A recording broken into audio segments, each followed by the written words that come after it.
Okay, I will give it to Stephen to get started, and then I will just speak up. So a few of these things are from last semester also, if you hadn't noticed some of them, as things like that they're no longer supporting text messages for notifications for students. They want them to, so that is a change that some of the students didn't like as much, but either use the app or email if they want mobile notifications for that, make sure they know not to rely on those anymore. One of the things that has changed, instead of doing maintenance windows on every night or as they come out, they are going to be doing these every 2 weeks. And so this is the next update is due tomorrow. So we should, there's a few more updates that I'll show you in just a moment that will be coming out tomorrow. That's already in our beta site, but we'll turn those on once they're available tomorrow for us. Also, if you've never used Immersive Reader, that's also a good thing for you to turn on for your students, that especially those who are struggling with, or not struggling, they have a learning disability or they are a foreign language student. It will help them with their English speaking and reading, because it will read it for them, but it'll also do things for dyslexia, like do a color shift for them. It can give definitions for them. It can give picture definitions if they still don't even understand some of those for some common words that we take as common words. Also, you have atomic search up in the top right-hand corner of Canvas that allows you to search for anything within that course, or if you're on your dashboard, anything within any of your courses. So for a faculty member, that might be helpful. I don't remember what semester I taught this, but I remember there was a handout on this, on photoelectric cells. And so I want to find where I put that in Canvas, and it'll bring that up. And if you couldn't find it in your Google, but you remember you put it in Canvas, then you have access to some of those. The next couple of pages are actually some of those screenshots for what we did. So if you want to fast forward through those, Berlin, SMS notifications, end of life. There is one difference that has changed, and Berlin might touch on this in a moment, but there are course specific notifications now. So you can have different notifications for different courses that are different than all of them. So especially majors classes that you may want to go and have, if you don't want all their notifications on, but if you want them to have notifications for your course, because you're going to push announcements to them that will be specific for them, make sure that they turn those on for their course specifics within there. Go ahead and go next. New analytics is also the default now. It's no longer new analytics, it's current analytics. But you can search within there and compare students with each other, compare students to the course, and see how certain things dynamics are going throughout the course. It allows you to not only look at the grade, but also online activity and how individual students are doing, as well as online attendance. I'm going to push next. This is so these are some things that you can. This is the online attendance feature. That's one of the new features this met in the fall, but allows you, did they participate on that daily basis? If you're expecting them to log in every day and check their course, then you can check and see, did they check in and do they do some sort of activity within it? It's not enough just to page view, but to have some type of activity in there. There was, keep going. There was Immersive Reader that gives an example of what it looks like to have that picture definition as well as a translation for them, especially for the foreign language students. You translate to a good number of some more common languages. It's not going to do every language for that. Go ahead. All right, so now go ahead and I've already talked about atomic search. So this is all the updates that have happened in the last in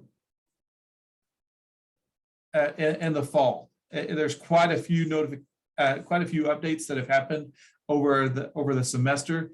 There's quite a few gradebook changes that happened in the fall, and Berlin's going to go into some of those major ones.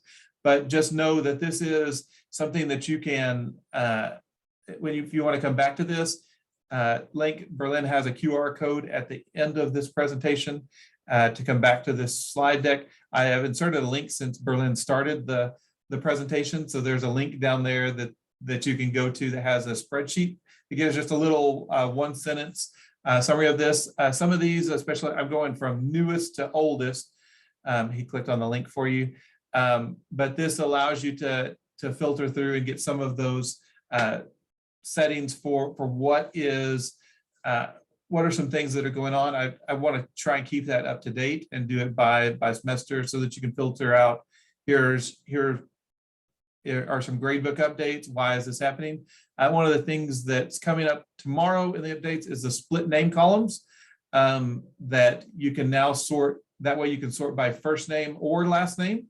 And it'll be two different sortable fields. So that'll be something I think that'll be handy for, especially when you don't know them by their full name, you know them by Jess, or not by Jess Dowdy, or whatever not by their full name, but you know them by their first name. So I will turn it now over to Berlin to cover through some of these. Thank you, Stephen. So there, as you can see, there are many updates the Canvas did. Some of this we discussed is quite minor, so we didn't feature them, but there is a list. You can see that Stephen shared a very long list. So Canvas is just gradually adding on to things, and sometimes things suddenly change. And if you didn't participate in one of the webinars, you probably will miss it. But anyway, I just want to highlight some of the key changes that might affect you as instructor. So I just have a list here, which I am going to go through one by one.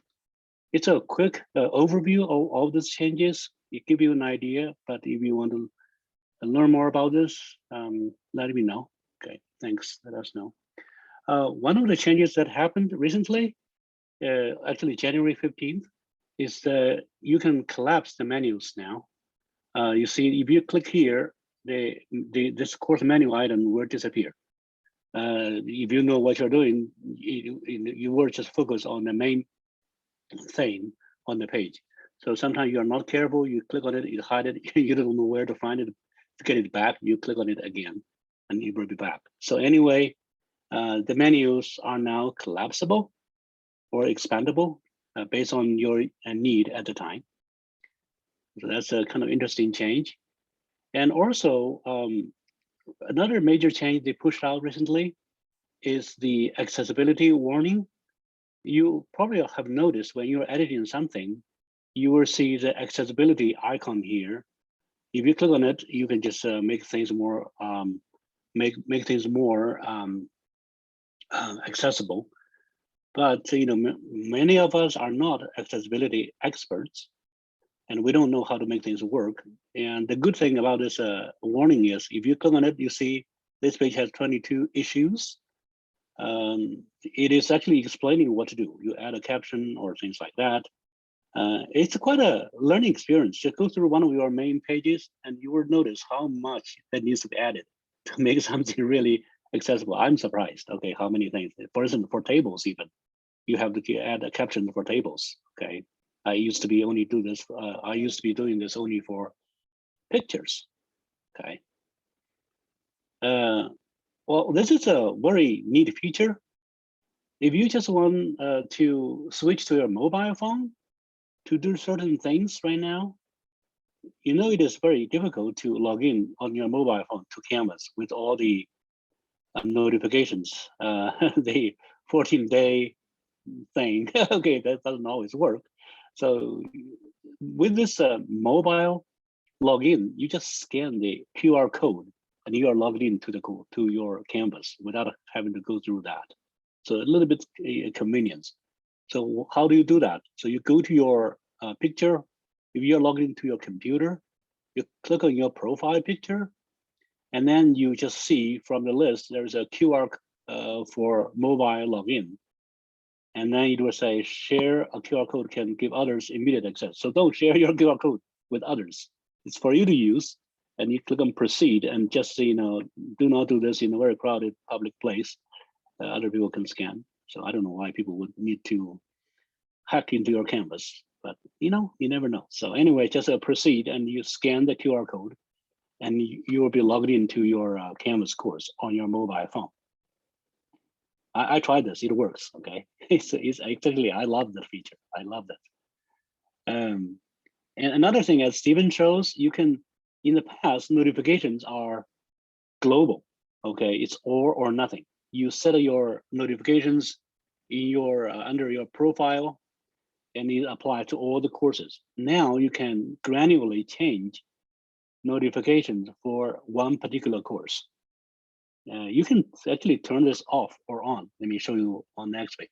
You see, if you don't want to receive any notification from a particular course, you can turn this off and this off, or you can define how often you would like to receive the notifications. Okay, this is especially true if you are added to a course which you do not use that often, because you don't want to receive like 200 emails every day. And so this is where you can define their notifications. It's nice. Give it a try. Yeah. I think one of the major changes that has happened some time ago, not recently, but some time ago, is the rich content editor. It has changed for everybody. I believe at the beginning of fall semester of last year, we changed this for everybody. One of the things that often trick people, I notice, is that where do I find my documents? Because in the past, they just appear somewhere on the right? You can link to. Now, if you want to link to an internal place in your course, you need to click on this little downward arrow beside link. The link can be external link, or it can be a link to something in your course, such as your syllabus, such as a particular page. And now all the picture needs are collapsed here. If you click on this arrow beside it, you can search for a photo in Unsplash. By the way, I encourage you to use either Unsplash or actually, since Amos is here, Amos probably will tell you Adobe stock videos, Adobe stock photos provide many high quality photos, and I use them all the time, and I appreciate that because they are not a little clip art kind of photos that look unprofessional. So you can upload a photo, or you can search for a photo, or your media can be here. But here is a tricky thing, okay? You can upload your media in a number of ways in the content editor now. You can directly upload it, or you can upload it through Studio. The benefit of using Studio to upload, okay, using the rich content editor, is that you can see the insights. You can see the analytics, see how many people watch the video, for how long. I mean, that's really useful, okay? And you also see the little plug here. That means the additional third-party tools that you can link to. So those are the rich content editor. Make good use of them. You can make your page very rich, okay? And also you notice that the accessibility thing is still here, yeah. Another change many of you may have noticed before, it's not that new, it's something that was pushed at the beginning of fall, is that the student view right now is on every page, almost every page, except on third-party tools.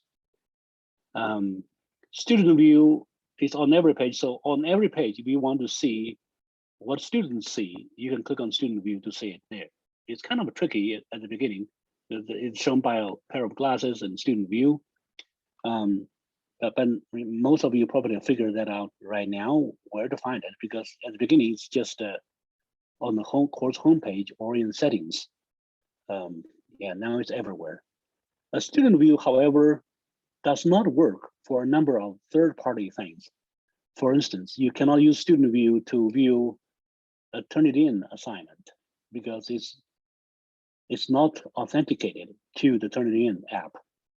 It is not working if you have a some kind of a Google app. So all the third-party tools, student view has difficulty, okay? But whatever is native to Canvas, student view works very well, okay? And once you are in the student view, you will have to leave it to exit that view, obviously. Even though you started from one page, if you go to the next page, you are still under student view, okay? Well, this is something pretty nice too. In the past, when you delete a page, you have to click on the page and click on delete. Now you can just select multiple pages and delete them all at once. Well, this is something that Canvas should have all along, but they just made it available not long ago. Okay. And new quiz transition timeline has been pushed again to 2024. I don't really know when they can really finalize that.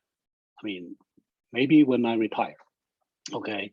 But they keep pushing it back because people are not happy with the way things are with the new quizzes, because there are certain things that are not available yet, like the mass migration of question banks, which people are very concerned about if Canvas just pull the plug for the traditional one without making the transition easier. Okay, so anyway, so the end of life for classic quiz is 2024. So that's good. I like that. I like that. I don't want to switch so quickly because many people are not happy with the new quiz right now. But I know they are going there someday. Yeah, eventually. So what is the use of new quizzes right now? One thing you can use, by the way, you can, even though the end of life for classic quiz is set in 2024, you can use them right now. I mean, some people use both of them, new quizzes for certain purposes and classic quiz for certain purposes. One thing that new quiz is very good at doing is, you can print the quiz in case your class, some students' computers keep having troubles. It is not uncommon for a large class that has many students are taking their exams on the computer or device, and one student's device keep having issues. I found that one of the best practices that people have is to have a few copies ready, printed out, hard copies, as an additional plan, backup plan. Yeah. Okay, and how do you use new quizzes if you want to give it a try? It is not turned on by default for everybody. You will need to go to the settings, and then under feature options, you find new quizzes somewhere towards the end. Actually, it's arranged alphabetically, and then you have to turn it on. Only after that can you just use it. Well, even though they haven't made a mass migration tool available for question banks, it is possible to migrate individual quizzes now. So you can go to your quizzes and migrate a classic quiz to a new quiz by clicking on the 3 dot. I didn't show it here. There is a 3 dot for every quiz. And click on that and it will show you migrate. You can, why do you want to migrate right now? First, if you just want to print a copy of your quiz, you can temporarily migrate to a new quiz, print it out, and then delete it. Okay, and then you can still use the classic one if that's what you choose. But it doesn't hurt to go right into new quiz as well. The course start and end dates, I get asked by people a lot at the beginning and end of the semester. How do I just extend the end date of my class a little bit? You always do this when you do have access, okay? When you do have access to your course. Your access is limited by terms as defined by banner, okay? But in the past, you just, if you want to change the start date, you change the dates manually here, change the end dates manually here. But now the drop-down menu include term and course. So you can just, if you want to adjust the beginning date, beginning time and end time, you switch from term, click on this drop-down menu, go to course, and you adjust the start date or end date. The same thing works if you just want to give people access early on in the semester. Okay, 1 week ahead of time. That's you just adjust the start time. If you lose access, if the time has come for you to lose access, well, don't worry. Just either send us, one of us, the URL of your course, or you send URL to Team 55. Somebody can just reopen the course for you. But you have to tell, I want this course to be still available till end of February, for instance. You have to give the time. Otherwise, we don't know what to do about the end time for you. Okay. It is available 1 week past the end of the term. So that should extend past when final grades are due, and you can access the content, just not change grades. Yes. So as teachers, you can always see your past courses. You can see the content. You can copy it to other courses. You can do all kinds of things, except that you are not allowed to edit the grades and assignments, etc. So I noticed that people just extend the end time. It's because somebody is having an incomplete or things along those lines that you need to change the end date. In most cases, I mean, if you want to edit the content, I would rather that you just copy it to a new course, new semester, and change it there, because that just keeps the record intact for the historical course, and whereas you have the future course, changed the way you want it. Another change that I like a lot is the comments library. If you go to the SpeedGrader right now, SpeedGrader, you will see there's a comment library. Let me see if I can actually. If I can show you, okay. Okay, if you just go to any assignment, if you go to SpeedGrader, you see there is a comment library here. It's very tiny. It's just like a speech bubble here. You click on it, you can just you can save a few commonly used comments. And then you just show suggestions when typing. You turn this to on. So what happens is, when you are trying to give somebody a comment, you start to type. You see the suggestion come up, and you can select it. After you select it, you can edit it. So this will make it easy for you to, to reuse some of the comments. You probably noticed that in the past you can do this in the rubric, but now you can just store some general comments, okay? And this general comment, this library actually applies to all your courses if there are similar comments you make to people. Okay, the comments library, you see, give you suggestions. Well, here are some important updates. I don't know how many people are using it. Well, one of them is annotation assignment. You can actually upload a picture for students to annotate, just like what you did in annotating people's assignments in the SpeedGrader. So let me show you. Okay, so when you are just creating an assignment, you choose student annotation, and then you will be prompted to upload a picture or some kind of worksheet for people to annotate. And when students are viewing that annotation assignment, this is what they see. They will see, the picture, and they can start to type. Actually, they can start to annotate, like what you did, annotating their assignment. So they have these tools. They have this point tool, highlight tool, strikeout tool. So basically, they can point at a state and enter the name of the states. I can see a lot of good uses of that. For instance, for anatomy and physiology, you can just have people just name the different parts of the brain. For music, you can just have a blank one, not this one with filled with instruments. You can have students name which section has which instruments, things like that.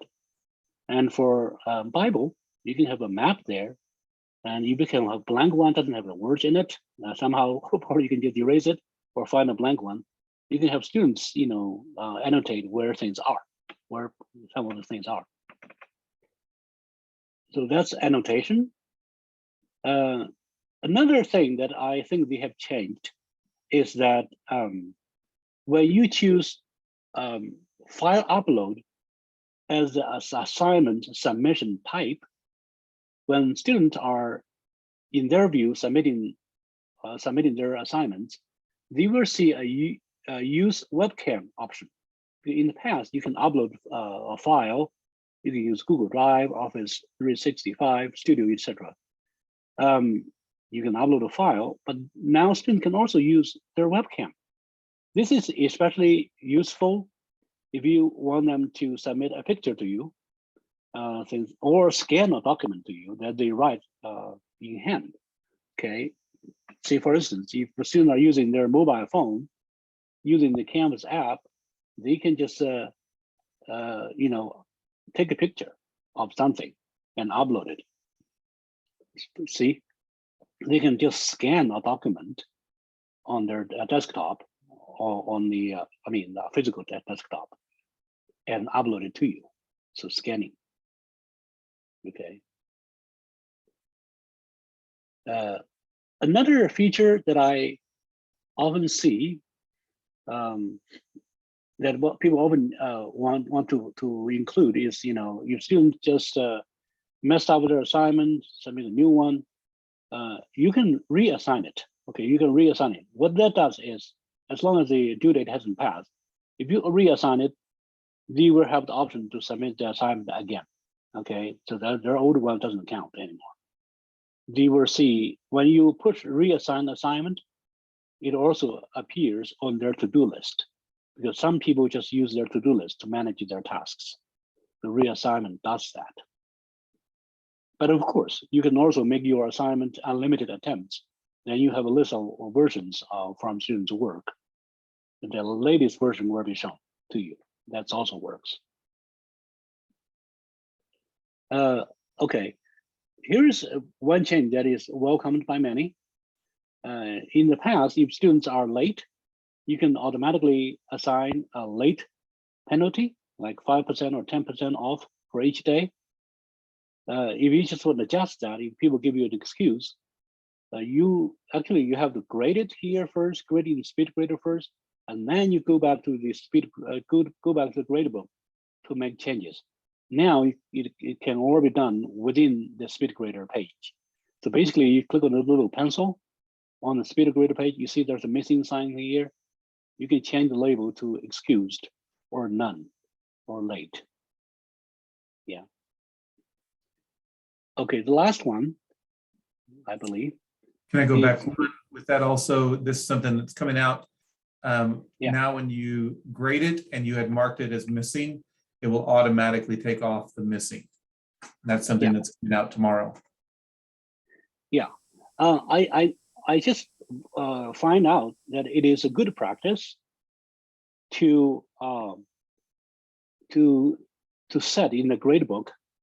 If people are missing an assignment, they haven't submitted by the due date, you automatically assign 0 because nothing wakes them up more than a 0 on their gradebook. Okay, and then they will be prompted to or motivated to submit it. Okay, well, as Stephen was saying, automatically it's assigned 0. If I enter 3 here, then the missing assignment will no longer show up. Because if you go to gradebook, it's going to be a particular color when students are having missing work, like pink. But if you enter a grade, that means you have already accepted their work somehow, and their label will disappear. Yeah. Last one is a view ungraded as 0, because that's where just change the view of. Well, you'll see and their explanations when you click on that.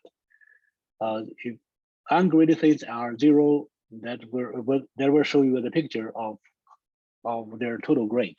That actually matters a lot when you are doing the final grade calculation, or when the students are doing their final grade calculation. I don't know whether you have noticed that or not, but students can sometimes enter make-believe grades in their grade book. What that does is, they are trying to figure out whether I need to pass on this assignment. Because they will say, oh, if I can made an A anyway, so why should I bother with this? So they can actually go to their grade book to enter some kind of a make-believe grades. So they do that. You can check that too yourself by going to the student view of the grade book and see how things happen. Yeah. So that's this is the QR code for this presentation that lists some of the things that we discussed. But feel free to let Stephen or I know if you have difficulty accessing this. And if you have any questions about any of the features updates. Okay, so now it's 12:30. If you have to, you can feel free to log off to go to the cafeteria. But we are also here to answer questions if you have any, because I know that we have been talking a lot. I'd like to hear from you, some of your questions or concerns. Berlin, I have a quick question. Sure. You were talking about taking attendance. Sometimes for our online classes, we have a synchronous session using the big blue button. And is it possible to have it automatically take attendance for who's coming to the session? Yeah, Stephen shook his. I trust him. Stephen, please. Yeah. I don't think that it records that as activity towards that. The online attendance feature in the new analytics is, did they submit something? Did they participate in a discussion board? Did they do some type of activity towards the course? Yeah. Attending a webinar doesn't count towards that. Now there is an attendance gradebook, but it doesn't automatically filter in from those. Well, in the past, we just had to take a picture of the who's in attendance there and then go back through and log them in ourselves. Yep. If Canvas could add that feature to it, that would sure be nice. There is if you're using, are you using Zoom or are you using Big Blue Button? Big blue button. So in Zoom, there is an attendance report. If you're using that to show who was in attendance, you can download that afterwards. I can send you information on how to do that, but that in Big Blue Button, there is not. Yeah, it's a third-party tool that doesn't have that feature. What Stephen was saying earlier reminds me of a feature that Canvas is trying to push out. I don't know whether it's available or not, Stephen. You can just define attendance by, for instance, having replied to a discussion, having taken a quiz, and then you can just be counted as present. Right. So that's available. That is native to Canvas. Yeah. Yes.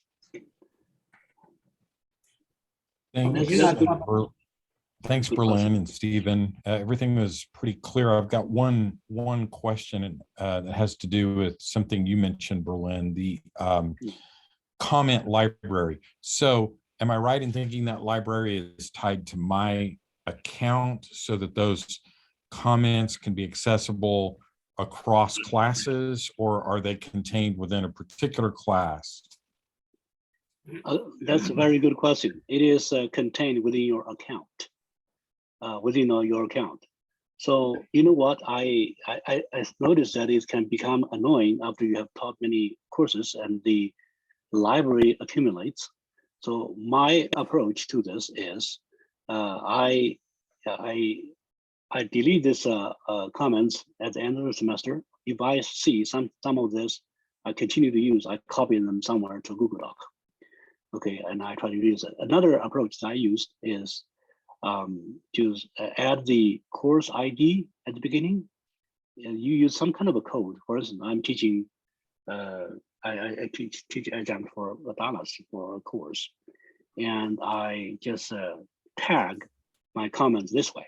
Okay, I just I start a comment in the comment library, EDUO 678, W1D1. Okay, I started that way. So I know it is a comment related to that particular particular assignment. And then when I started, I know what I'm starting to type. When I start to type, let's say 678 W1 D1, and then the comment will appear. So that's an approach that you could use. Yeah, Oh, that's clever. Yeah, that's a good idea. Thank you. Thanks very no much. problem. Thank you.